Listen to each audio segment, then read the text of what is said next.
Baiklah, kami akan mempresentasikan hasil diskusi kami dalam bentuk PowerPoint.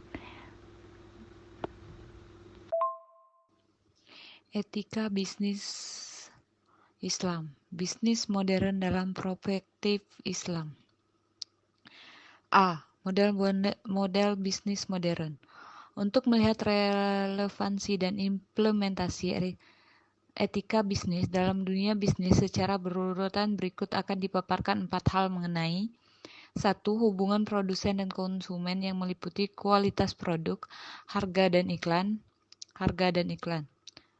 Produsen adalah suatu bisnis yang mengkhususkan diri dalam proses pembuat produksi. Produksi atau manufacturing adalah proses yang dilakukan oleh produsen yang merupakan aktivitas fungsional yang dilakukan oleh setiap perusahaan. Fungsi ini bekerja menciptakan barang atau jasa yang bertujuan untuk membentuk nilai tambah atau value added.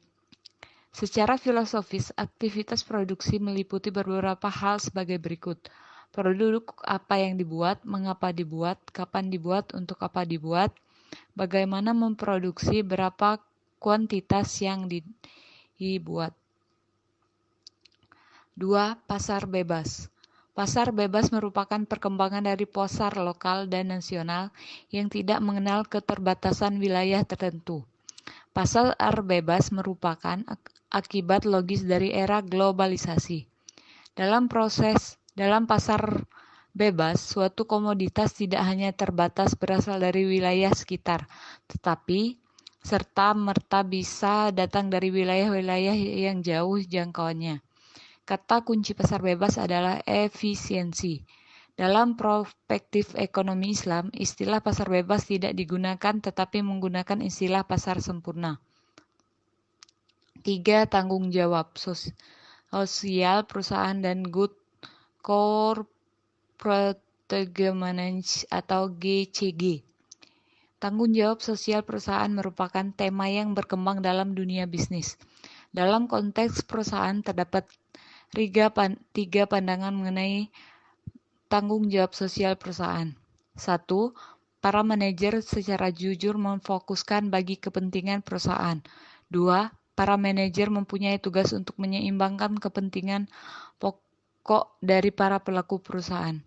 3. Para manajer bertanggung jawab dalam melayani masyarakat, yakni dengan program-program sosial yang mengurungkan masyarakat. 4. E-business. E-business atau yang disebut juga dengan e-commerce merupakan suatu perkembangan yang pesat dalam dunia bisnis. Hal ini terutama disebabkan oleh pesatnya pencapaian teknologi informasi yaitu internet. Internet merupakan global network of computer network atau jaringan komputer yang sangat besar yang terbentuk dari jaringan-jaringan kecil yang ada di seluruh dunia yang saling berhubungan satu sama lain. Dalam salah satu fungsinya, internet merupakan salah satu infrastruktur utama e-business. Oleh karena itu, dalam konteks yang luas, e-commerce dapat dikatakan ekuivalen dengan e-business. B. Praktek malbusiness. Praktek malbusiness adalah praktek-praktek bisnis yang tidak terpuji karena merugikan pihak lain dan melanggar hukum yang ada. Perilaku yang ada dalam praktek bisnis mal sangat bertentangan dengan nilai-nilai yang ada dalam Al-Quran. Jenis praktek malbusiness antara lain 1. Gharar, yaitu jual beli gharar adalah jual beli barang yang masih samar-samar. 2. Tidak menipu atau al-ghaban dan tadlis. Ghaban adalah harga yang ditetapkan jauh dari rata-rata yang ada baik lebih rendah atau lebih tinggi. Sedangkan tadlis adalah penipuan dengan menutupi kecacatan sebuah barang yang akan dijual saat transaksi terjadi. 3. Riba. Riba jual beli yaitu riba fadlal, yaitu kelebihan yang diperoleh dalam tukar menukar barang. 4. Iktikar. Iktikar atau menimbun barang untuk mendapatkan harga yang tinggi di kemudian hari. 5. Mengurangi timbangan atau takaran. Perdagangan identik dengan timbangan atau takaran sebagai alat penjualan. C. Persaingan dalam etika bisnis Islam. Etika bisnis Islam seperangkat prinsip dan norma di mana para pelaku bisnis harus komit padanya dalam bertransaksi, berperilaku, dan berelasi guna mencapai daratan atau tujuan-tujuan bisnisnya dengan selamat.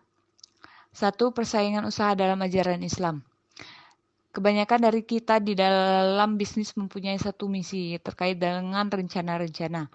2. Melakukan persaingan yang sehat. Baik itu dalam bentuk tidak diperbolehkan menawar barang yang sedang ditawar orang lain, tidak diperbolehkan membeli barang pedagang yang dari kampung yang belum tahu harga pasar, tidak diperbolehkan pura-pura menawar barang dengan harga tinggi untuk mengelabui pembeli yang lain. 3. Menempatkan pesaing menjadi mitra bisnis.